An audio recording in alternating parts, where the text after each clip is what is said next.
On July the 3rd, 1776, that's a day before the signing of the Constitution. July the 4th is a holiday to this day, isn't it? John Adams took pen in hand and dashed off a letter to his wife Abigail. Adams was a writer of the Mozartean facility, concentration and confidence, etc. Everything he ever wrote was first draft and good. He never got stuck for words. He never edited. And he said, yesterday, which would have been July 2nd, the greatest question was decided whichever was debated in America, and a greater perhaps never was nor will be decided amongst men. A resolution was passed without one dissenting colony, that these united colonies are and of right ought to have full power to make war, conclude peace, establish commerce, and to do all other acts and things which other states may rightfully do. The 2nd day of July 1776 will be the most memorable date in the history of America. Now, nobody celebrates the 2nd. They all celebrate the 4th. Now, Manny Palmer Hall is a very prominent Masonic historian, and his books are well known in Masonry. And he writes an interesting story, and he states the following, quote, "It was a grave moment, and not a few of those present feared that the lives would be the forfeit of their audacity. In the midst of the debate, a fierce voice rang out. The debaters stopped and turned to look upon the stranger. Who was this man who had suddenly appeared in their midst and transfixed them with his oratory? They had never seen him before. None knew when he had entered, but his tall form and pale face filled them with awe.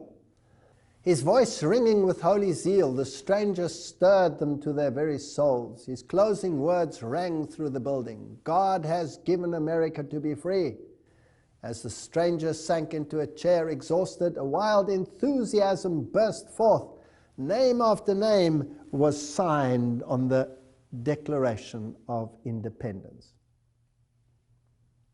Who had lifted for a moment the veil from the eyes of the assemblage and revealed to them a part of at least of the great purpose for which the new nation was conceived.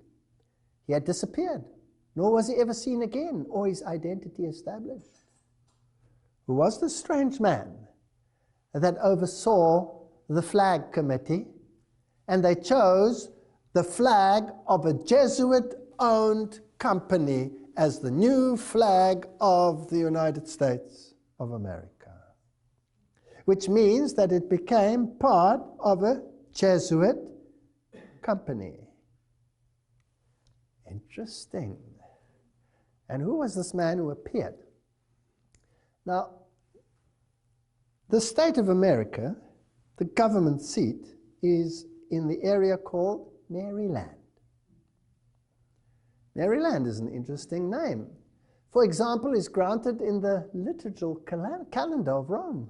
We recall how the original settlers of Maryland, many of whom were Roman Catholics, set sail from England under the spiritual direction of Jesuit Father Andrew White. On November 22, 1633. So a lot of work had been done already. This is more than a century before. The preparation had been made. And they set sail, and they were preparing the ground. So November 27, 1633, Andrew White arrived. November 22 is the feast day of St. Cecilia, the 3rd century Roman martyr and traditional patroness of the musicians, and, did her spirit go along? The voyagers reached landfall on March the 25th, which is Annunciation Day.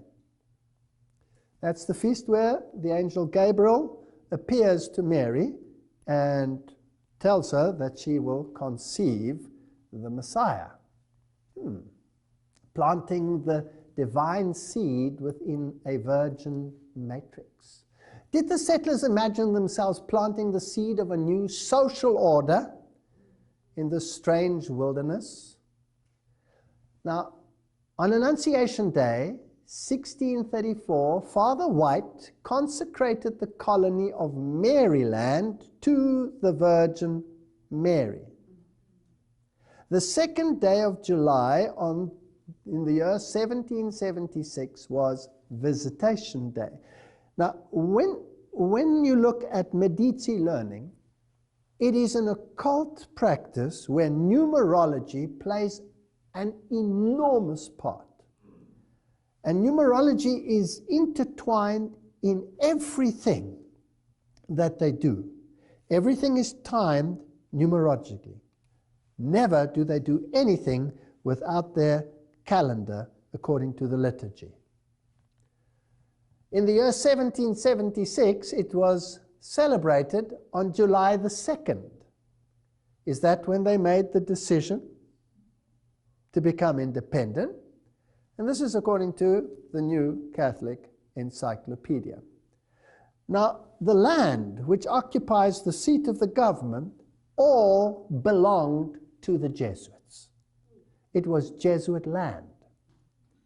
And they, in inverted commas, donated it to the United States new government.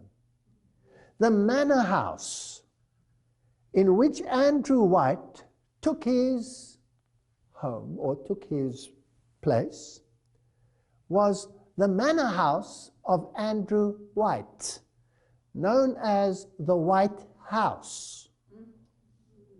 Everybody believes today that it's the White House because it's painted white. No, it's not the White House because it's painted white. It is the manor house of Andrew White. And the name Andrew White is, in addition, still important cabal. Because in the Bible, the brother of Peter was named what? Andrew. So there was Peter in Rome and Andrew in the new colony. And the needle faces directly in the direction of Rome. And it's fascinating when we go into that history. I don't have time for all of those details. Visitation Day's scriptural basis is the Virgin Mary's ecstatic sermon to Elizabeth at Luke 1, 46 to 55. This famous ejaculation, known as the Magnificat, the opening word of the Latin Vulgate, rendering for the passage meaning it magnifies. And it literally defines the social action called for by the Sacred Heart in Philadelphia on the 2nd of July, 1776. So here is the numerology.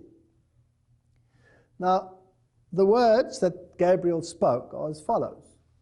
My soul does magnify the Lord, or this is what Mary sang. This is her song. My soul does magnify the Lord, and my spirit has rejoiced in God my Savior, for he has regarded the low estate of his handmaiden. For behold, from henceforth all generations shall call me blessed. Now, if you think in an occult way, you will twist this around, and you will make this the song of those who venerate Mary. For he that is mighty has done to me great things, and holy is his name, and his mercy is in them that fear him from generation to generation. He has showed strength with his arms, he has scattered the proud in the imagination of their hearts, he has put down the mighty from their seats and exalted them of low degree. He has filled the hungry with good things, and the rich he has sent empty away. Who in this context would be those that were sent away empty-handed? Protestantism. Now, wouldn't it be a brilliant strategy if you had sent them away empty-handed, believing that they are in full control, when in fact they control absolutely nothing? Because you were in the field before they got there. You had taken over the field, and by deception, you had led them to believe that there was no danger at all. Because the Jesuit order had been banned. It didn't exist. Interesting. He has scattered the proud in the imaginations of things. He has put down the mighty from their seats and exalted them of low degree. So those who ruled, the kings of England and the Protestant world, were defeated without them even knowing that they were defeated. Now, if you look at a little bit of numerology, it becomes very interesting. The year of independence has perfect Kabbalistic design of 6s and 7s. To be at 6s and 7s is an occult expression. And we use it today to say you don't really know where you're at. You don't know what to do. You don't really know what to decide. And that's what the enemy wants to distill. You don't know what's happening. You don't know what to do. Now, if we look at it, this is the numerology that is put on the base of the dollar. It is the year 1776 numerologically written. If you look at it, MDC in its numerology works out to 1,600. So there's a 1, a 6, and a 0, and a 0. So the ones that count are the 1 and the 6. So that would make a 7, but it could also be the 6. CLX, 160, 1 plus 6, again it makes 7, but it's also a 6. And then the 16, of course, 1 plus 6, again, is 7. But not only that, the numbers also make a different numerology. It would see an encapsulation of the very origin of the Society of Jesus, because MDC officially also stands for Militia du Christ, which is the official name for the Jesuits and the Knights of Malta. It's the Christian militia. It's the army of Rome. So that's their official designation. So that's the first part. The official classification of the Templars and the Society of Jesus. And then the MDC also produces Medici, which was the family name of Pope Leo X, who was the Pope when the confrontation with Luther came. Fascinating. CLX specifies the Ignatian era, which historians have ever since called the century of Leo X. So there you have that. And the last 3, the century of Leo X, the 16th century. So you have everything there. Who's really in control and who rules the United States of America? Well, Quigley told us in the last lecture, there is a small group of elitists that rule the world, and I am part of that group. Did he not say that? All countries had expelled the Jesuits, shipping them all over the place. By 1773, the suppression was complete, and Ricky was supposedly in jail. August 17, Ricky, this is what the history books tell us. The unfortunate general was bundled off to prison in Castel Sant'Angelo with a tunnel underneath where he could make his arrangements with the Pope, where he languished for 2 years, not even permitted to celebrate Mass or receive visitors, so the history tells us. Eventually he died on November 24, 1775, after 15 years as general. Now it gets very fascinating. He testified to the end that the society was innocent. By order of Pope Pius VI, please note, by order of Pope Pius VI, his solemn funeral was held in the church of San Giovanni de Florentini. His body was taken to the Gesù, which is written with a G, according to the Latin, a few hundred meters away, and laid to rest in the crypt with the generals who preceded him. However, Ricky's imprisonment and death and the letter of suppression did not bring the desired end of the society. The letter was valid only in those countries where it was officially promulgated. So they didn't die out completely. There were nations where they were still there. But this general was now supposedly dead, and the one who had him buried was none other than Pius VI. Now, if you look at Pius VI, what happened to him?